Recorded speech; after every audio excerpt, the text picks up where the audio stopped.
Case name Rahul, age is 24 years, and today date is 15th of February 2024, and complain of high pitched voice even after puberty.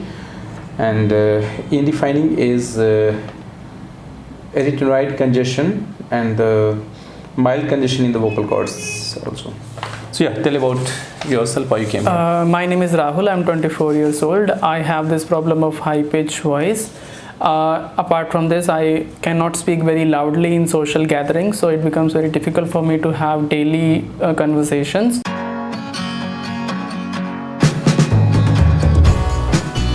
Voice sample after 8 days of voice therapy. So why you came here and how do you feel after the therapy? Hello, my name is Rahul Verma. I came here for the issue of high pitch, and I was not able to speak very loudly sometimes. This was the issue, and after 8 days I feel a little bit of like improvement in my voice. So have you compared your first day voice and today's voice? Means what you recorded in your mobile before treatment and after treatment? Yes, I have compared it and I see a difference in my voice.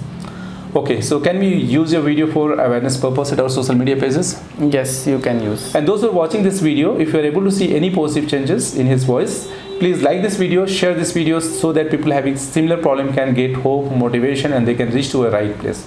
Thank you. Thanks for the watching.